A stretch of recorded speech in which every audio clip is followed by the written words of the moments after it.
حضور نے فرمایا جو فرض نماز کے بعد دعا مانگے اللہ اس کی قبول کر لیتا ہے۔ نبی پاک صلی اللہ تعالی علیہ وسلم نے فرمایا اللہ مسافر کی دعا قبول فرماتا ہے۔ حضور نے فرمایا اللہ مظلوم کی دعا قبول فرماتا ہے۔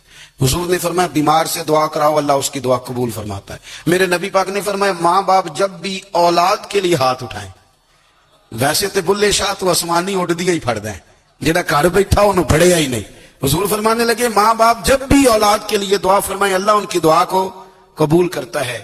آپ اپنا تعلق بنائیں، دعا کے ساتھ، عبادت کے ساتھ، مصلی کے ساتھ رشتہ بنائیں، استغفار پڑھیں۔ صلاح الدین ایوبی صلیبی جنگوں میں تھے،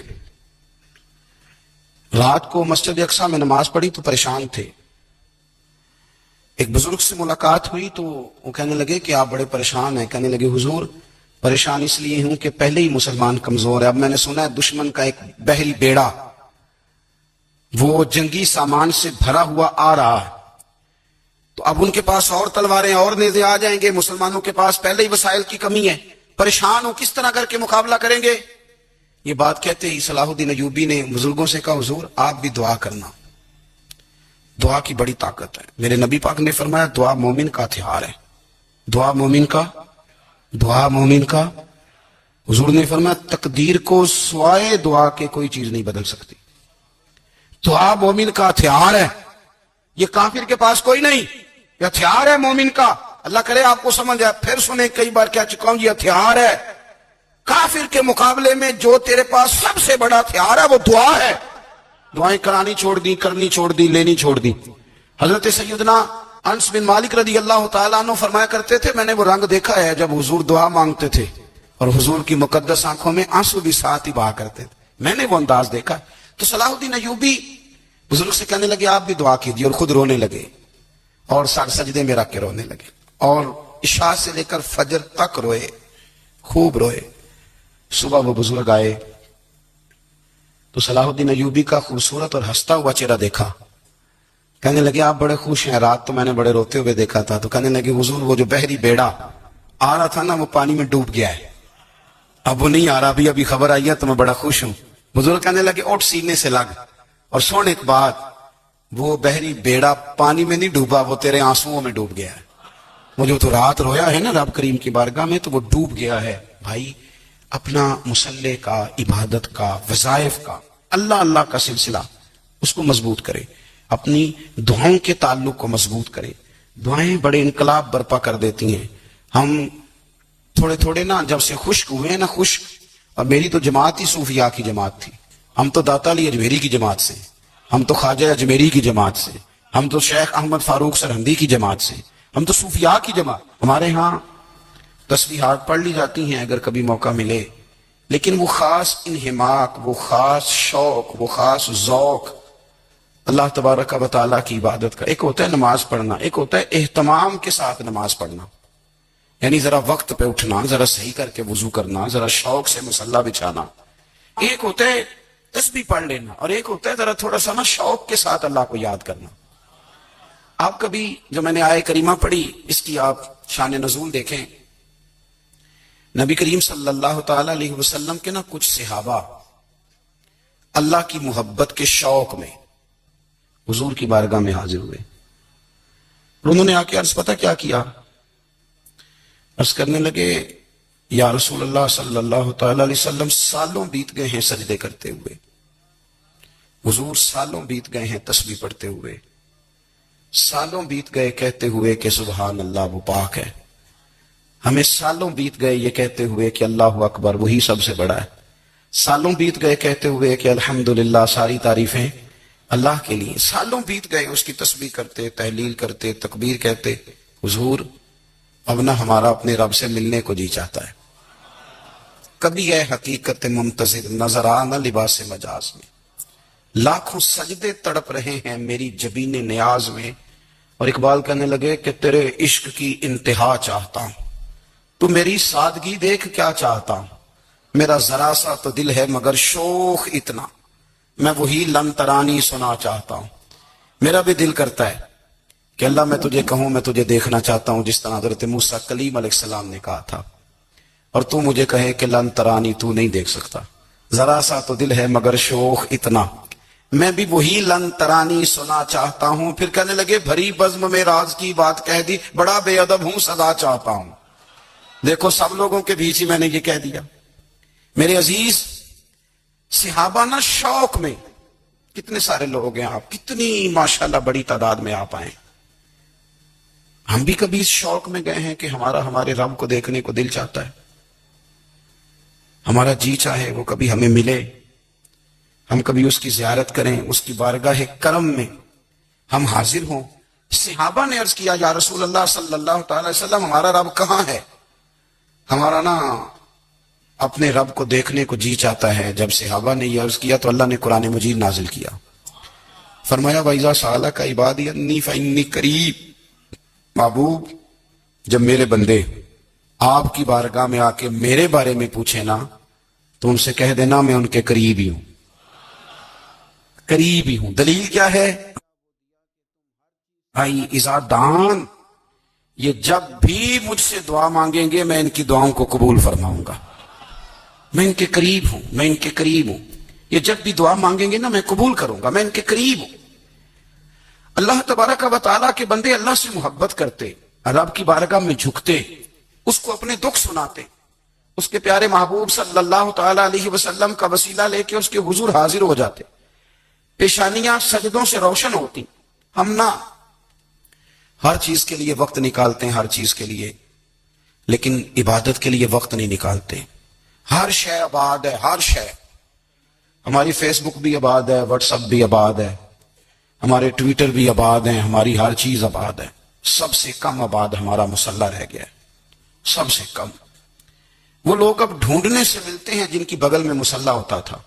میرے بھائی آپ کتنا کو دنیا کے پیچھے بھاگو گے تھکا دے گی, کتنا دولت کے پیچھے بھاگو گے تھکا دے. آپ جب اپنی زندگی میں جمع تفریق کرو گے نا تو مرتے وقت احساس ہوگا کہ سارا کچھ تو لوگوں کے لیے کیا, اپنے لیے تو کر ہی کچھ نہیں سکے. اور ہم عبادت کے معاملے میں بہانے بازی بھی کرتے ہیں. ہم کہتے ہیں اوہو رزق کمانا بھی تو عبادت ہی ہے نا, تو میں حلال روزی کے لیے جا رہا ہوں, یہ بھی تو عبادت ہے نا. میری طرح کے لوگ کہہ دیتے ہیں کہ میں سویرے اٹھ کے مدرسے میں کچھ اسباق دیکھتا ہوں تو یہ بھی تو عبادت ہے. میں بیان کرنے کے لیے مطالعہ کرتا ہوں تو یہ بھی تو عبادت ہے نا. اتنے لمبے سفر کر کے ملک میں دنیا میں گھومتا ہوں تو یہ بھی تو میں عبادت ہی کر رہا ہوں. اب اسپیشل نفلوں کے لیے وقت کس طرح نکلے, اسپیشل کر کے تسبیح میں کیسے چلاؤں, میں سارا کچھ ہم بہانے بنا لیتے ہیں نا. میرا سوال یہ ہے کہ یہ ساری باتیں صحابہ کو, نبی کریم کو, دیگر لوگوں کو بھی تو پتہ تھی نا. لیکن آپ غور تو کریں, 23 سال حضور کو وقت ملا, مختصر وقت ظاہراً تبلیغ کرنے کے لیے. پوری دنیا میں دین بھی پھیلانا ہے. گھر میں 11 ازواج ہے, 4 بیٹیاں ہیں, ان کی اولادیں, سارے کام کاج بھی دیکھنے ہیں.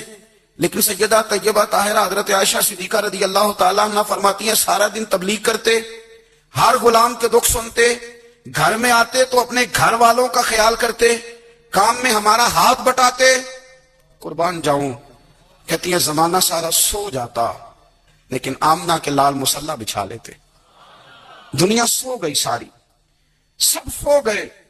جو خدام تھے, وہ جو غلام تھے, وہ سو گئے. صحیح مسلم میں لفظ ملیں گے, سیدہ پاک فرماتی ہیں او میرے نبی کے غلاموں, میں نے یہ رنگ بھی دیکھا ہے کہ حضور نے اتنا کھڑے رہے, اتنا قیام کیا, اتنا قیام کیا کہ مقدس پیروں میں ورم آ گئے, سوج گئے پیر. اتنے بڑے دل پہ ہاتھ رکھ کے نہیں بتا سکتا کہ میرے کبھی نماز میں پیر سوج گئے, کوئی نہیں بتا سکتا. بچوں کی روٹی کماتے تھک گئے, بات الگ ہے. ہم سیر کرنے گئے تو تھک گئے, بات الگ ہے. لیکن عبادت میں یہ بھی تو مسلم شریف ہے نا, یہ بھی تو دین ہے نا, یہ بھی تو حضور کی سنت ہے, یہ بھی تو وہ چیز ہے جو کریم کی آنکھوں کی ٹھنڈک ہے. سیدہ فرماتی ہیں پیروں میں ورم آ گئے اور ساری رات ہی حضور نے نماز پڑھی اور ایک ہی آیت بار بار دہرائی. مسجد نبوی میں بلال حبشی نے فجر کی اذان دے دی اور حضور ابھی مصلی پہ تھے. کریم فارغ ہوئے, میں نے عرض کی یا رسول اللہ صلی اللہ علیہ وسلم آپ کے تو صدقے اللہ اگلے پچھلوں کے گناہ معاف کرے گا, تو آپ اتنی آہوزاری کیوں فرماتے ہیں؟ آپ تو شفیع ہیں, آپ تو انبیاء کے امام ہیں. تو حضور نے فرمایا عائشہ تم نے گنوایا ہے نا میرے اللہ کی مجھ پر کتنی رحمت ہے. افلا اکون عبدا شکورا, فرمایا اگر اس نے اتنی نعمتیں دی ہیں تو کیا میں اس کا شکر گزار بندہ نہ بنوں, میں شکر گزار بندہ نہ بنوں اس کا؟ پھر اگر اتنی نعمتیں اس نے دی ہیں, مجھے اتنا نوازا ہے, تو پھر میں اس کے سامنے سجدے نہ کروں؟ او میرے بھائی، بڑے قابل فخر لوگ ہیں ہم کہ ہم نبی پاک کے غلام ہیں۔ بھائیو، جب انسان کا رشتہ اپنے مالک کے ساتھ ہوتا ہے پھر تو غم بھی کچھ نہیں کہتے، پریشانیاں بھی کچھ نہیں کہتی، پھر تو زندگی صبر والی، پھر تو زندگی توکل والی، پھر تو زندگی بھروسے والی، پھر انسان اپنے آپ کو رسوا نہیں کرتا، دنیا داروں سے امیدیں اس کی ختم ہو جاتی، امیدیں اللہ رسول سے لگا لیتا ہے، مضبوط ہو جاتا ہے، مضبوط، طاقتور ہو جاتا ہے، خوددار ہو جاتا ہے، باوقار باعزت ہو جاتا ہے۔ حضرت بہلول دانا رحمت اللہ علیہ بیٹھے تھے تو ہارون رشید حج کر کے آ رہا تھا، تو رستے میں حضرت شیخ سے ملاقات ہو گئی تو السلام علیکم کے بعد کہنے لگا حضور کوئی حکم ہو تو بتائیے گا۔ تو حضرت بہلول دانا فرمانے لگے تیرا رب کون ہے؟ اس نے کہا اللہ۔ تو فرمایا میرا کون ہے؟ کہا اللہ۔ فرمانے لگے تو بڑا ہی بیوقوف ہے، کیا تو یہ سمجھتا ہے کہ رب ہارون رشید کو تو دے گا اور بہلول دانا کو بھول جائے گا؟ تیرا بھی وہی رب ہے، میرا بھی وہی رب ہے، اس نے اگر تجھے دے کے آزمایا ہے تو ہو سکتا ہے مجھے نہ دے کے آزما رہا ہو، جب اس کی حکمت کے تقاضے ہوں گے تو عطا کرے گا اور دے گا، تو جا اپنا کام کر۔ بھائی اپنی روحانی زندگی، اپنی عبادات، اپنے وظائف، اپنے روزمرہ کے معاملات، اپنی دعائیں، اپنا استغفار، دیکھو کوئی مشکل کام تو نہیں، 2 رکوع ہیں سورہ واقعہ کے اگر رات کو پڑھ لی جائے تو۔ میں کس طرح یہ بات بیان کروں کہ تعویذ بانٹنا آسان ہے اور وظیفہ بتانا مشکل ہے؟ سارا دن تعویذ بانٹیں تو لوگ لینے کو تیار ہیں، اور اگر آپ وظیفہ بتائیں تو کہتے ہیں تو مشکل کام ہے۔ او خدا کے بندے، اگر آپ کا تعلق قرآن پاک کے ساتھ مضبوط ہو، قرآن پاک کے ساتھ اگر آپ کا رشتہ ہو، لوگ سفارشیں ڈھونڈتے ہیں نا دنیا میں، کوئی تعلق مل جائے تو میرا کام ہو جائے، دنیا میں اتنا مشکل معاملہ ہے، آخرت میں مجھے بتائیے گا کتنا مشکل معاملہ ہوگا۔ میرے نبی پاک صلی اللہ تعالی علیہ وسلم نے فرمایا جو لوگ سورہ ملک پڑھا کرتے تھے نا، سورہ ملک، یہ سورت ملک قیامت میں ان کی سفارش کرے گی، اور اس طرح کرے گی کہ کہے گی اے اللہ یہاں اس بندے کو جنت میں داخل کر دے یا مجھے قرآن پاک سے علیحدہ کر دے، تو رب فرمائے گا جا اس کا دامن تھام کے اسے جنت تک پہنچایا۔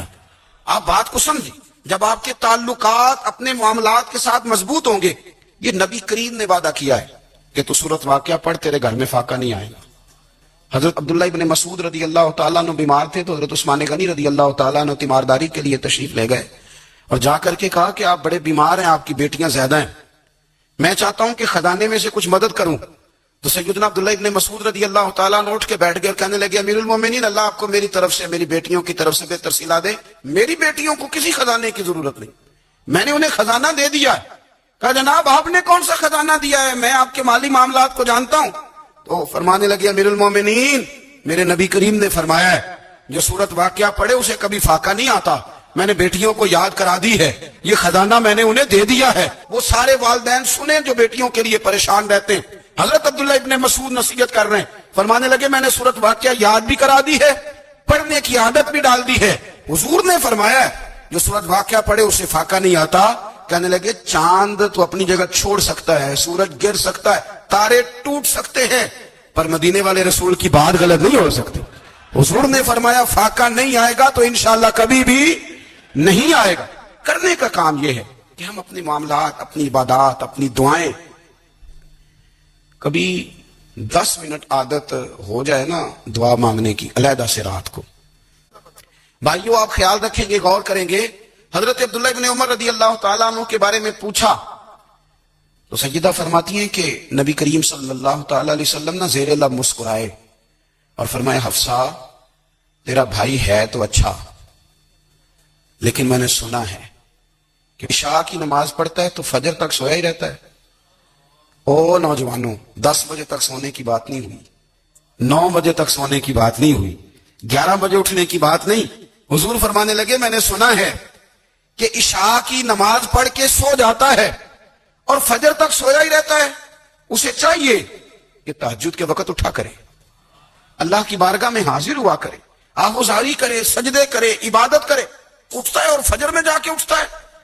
حضرت جناب حفصہ رضی اللہ تعالیٰ عنہ کہتی ہے میں نے جناب عبداللہ ابن عمر کو پیغام دیا اور میں نے کہا میرے جوان بھائی سن، نبی پاک نے فرمایا ہے تو اچھا پر تہجد میں نہیں اٹھتا، نفل نہیں پڑھتا۔ او میری ملت کے جوانوں، مزہ نہیں آ جاتا جب ساری دنیا سوئی ہو، ساری دنیا، اور بستر بھی گرم ہو اور نیند بھی پورا غلبہ کر رہی ہو، اور اچانک گھنٹی بجے دماغ میں، آنکھ کھلے، گھڑی پہ نظر پڑے